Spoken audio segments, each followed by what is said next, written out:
Hi mommies, first of all welcome back to my YouTube channel and आज का topic बहुत ही interesting है and it is majorly for entertainment purpose only. तो आज मैं बताऊंगी मैंने बेबी बॉय को डिलीवर किया है तो मुझे कौन कौन से सिम्टम्स ऐसे हुए थे प्रेगनेंसी में जो कि बता सकते हैं, आपको एक हिंट ज़रूर दे सकते हैं that you are carrying a baby boy.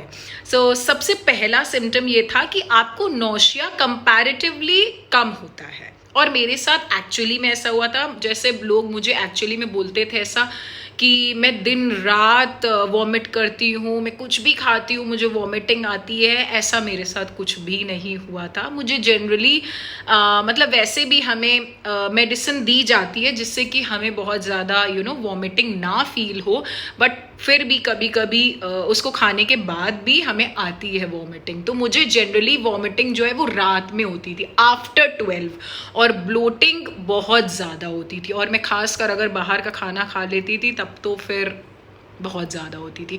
But ये था कि मुझे मॉर्निंग सिकनेस एक्चुअली में नहीं हुई, सुबह उठ के मुझे कभी ऐसा फील नहीं हुआ था कि मुझे वॉमिटिंग आ जाएगी।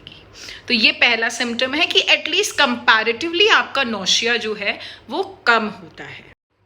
सो सेकेंड सिम्टम इज कि मुझे बहुत ज़्यादा भूख लगती थी। मुझे फर्स्ट 3 months में भी मतलब कभी ऐसा नहीं हुआ कि मुझे भूख ना लगे, कभी भी ऐसा नहीं हुआ कि मुझे कुछ खाने का मन नहीं हो रहा है, या मुझे तो ऐसा भी नहीं हुआ कि मुझे लाइक दाल के छौके से या किसी भी चीज़ से बहुत स्मेल लग रही है and I can not bear it. तो मेरे साथ ऐसा बिल्कुल भी नहीं हुआ। मैंने सब कुछ बहुत अच्छे से खाया है, even in the first 3 months और लास्ट तक की प्रेगनेंसी तक मैंने बहुत अच्छे से सब कुछ खाया है। फ्रूट्स, वेजिटेबल्स, सीरियल्स, सारी चीज़ें, इवन थोड़ा थोड़ा बाहर का भी खाया है।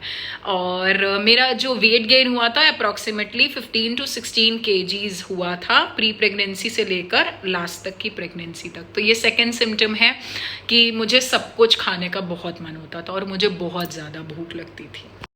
So the third symptom is जो हमारे जो एंसेस्टर्स होते हैं जो बड़े लोग होते हैं वो ज़्यादातर इस बात में बिलीव करते हैं और मुझे पहले इतना बिलीव था नहीं, बट मेरे में एक्चुअली में ऐसा हुआ था कि जैसे बोलते हैं when you are carrying a baby boy तो आपका जो बम्प होता है that is on a lower side, you are carrying low. आपको लगेगा कि मेरा बम्प थोड़ा सा नीचे की तरफ है और मेरा शुरू से ही बम्प नीचे की तरफ ही था।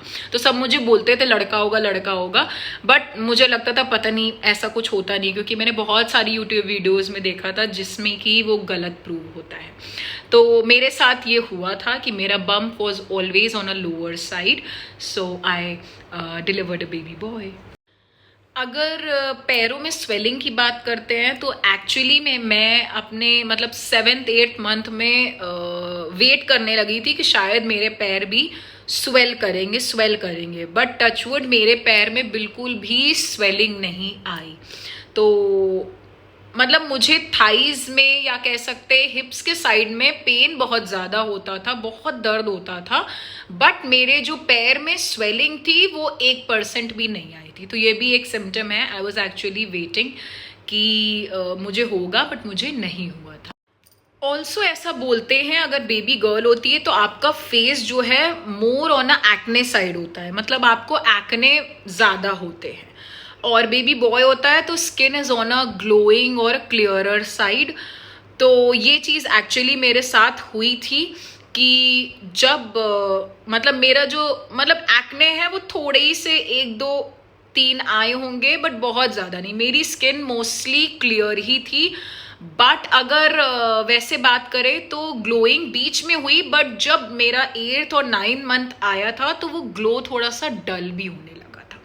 एंड एक और चीज़, जैसे कि बोलते हैं अगर बेबी बॉय होता है तो आपके जो नेक होता है, नेक एरिया, आर्मपिट एरिया और आपके फीट जो होते हैं वो ब्लैक होने लगते हैं।